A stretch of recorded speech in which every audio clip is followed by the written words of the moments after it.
Graças a Deus porque nos dá a oportunidade de participar novamente em outro pensamento espiritual. Hoje, o título é Momentos de Prova, Momentos de Confirmação. Deus cumpre o que promete? Sim, Deus cumpre o que promete. Viver em paz é pelo acaso? Não. Só basta nós deixar-nos dirigir. Me deixo dirigir pela vontade de Deus? Vamos a ler agora a Bíblia. Gênesis 33:5. Depois levantou seus olhos e viu as mulheres e os meninos e disse: quem são estes contigo? E ele disse: os filhos que Deus graciosamente tem dado a teu servo. Depois de 20 anos que Jacó havia saído da terra prometida, agora ele está voltando. E a pergunta sai do seu irmão Esaú: quem são estes contigo? Porque uma grande multidão, a profecia, a palavra de Gênesis 28:14 estava se cumprindo em Jacó. Pois Deus falou que os descendentes dele seriam como a areia do mar. Atravessando o Jordão, chegou Jacó salvo à cidade de Siquém, que está na terra de Canaã. Durante algum tempo ele habitou no vale de Siquém.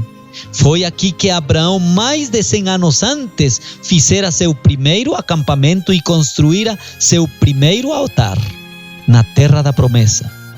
Agora Jacó comprou uma parte do campo em que estendera sua tenda na mão dos filhos de Amor, pai de Siquém, por 100 peças de dinheiro, e levantou ali um altar e chamou Deus, o Deus de Israel. Como Abraão, Jacó erguera ao lado de sua tenda um altar ao Senhor, convocando os membros de sua casa para o sacrifício da manhã e da tarde. Foi ali também que ele cavou o poço, ao qual 17 séculos mais tarde veio o filho de Jacó, o Salvador, Jesus, ao lado do qual, descansando durante o calor do dia, falou a seus ouvintes maravilhados daquela fonte d'água que salte para a vida eterna. Que maravilhoso testemunho das famílias com Jesus. Você e eu sei que estamos fazendo o mesmo, reunindo a nossa família cada manhã e cada tarde. E junto à nossa casa um altar familiar, um culto de adoração. Que maravilha! A família de Jacó dando testemunho. Mas há alguém que não dorme, e é Satanás. A permanência de Jacó e seus filhos em Siquém terminou em violência e mortandade. Por quê? Porque a única filha da casa fora levada ao opróbrio e tristeza. 2 irmãos ficaram envolvidos no crime de assassínio. Uma cidade inteira fora entregue à ruína e morticínio em represália da ação ilegal de um jovem temerário. Aquele que procura prazeres entre os que não temem a Deus está a colocar-se no terreno de Satanás e a convidar as suas tentações.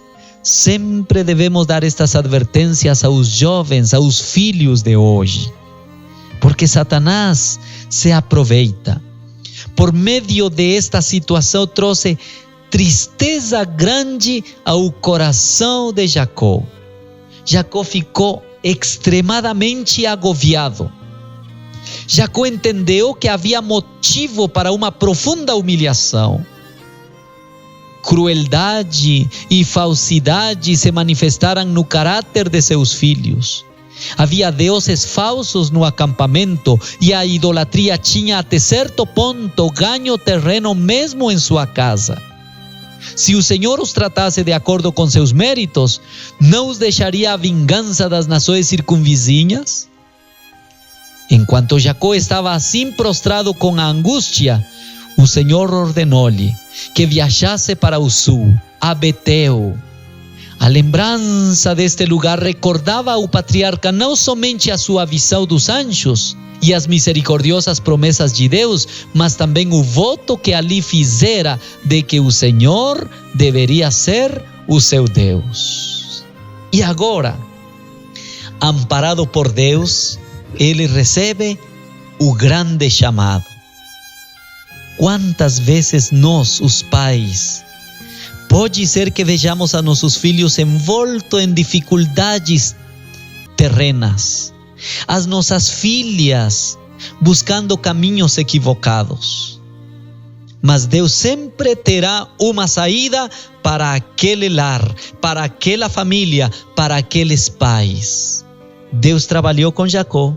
E quando Jacó ouviu a voz, o chamado de Deus, se lembrou do sonho. Se lembrou das promessas que Deus lhe havia dado.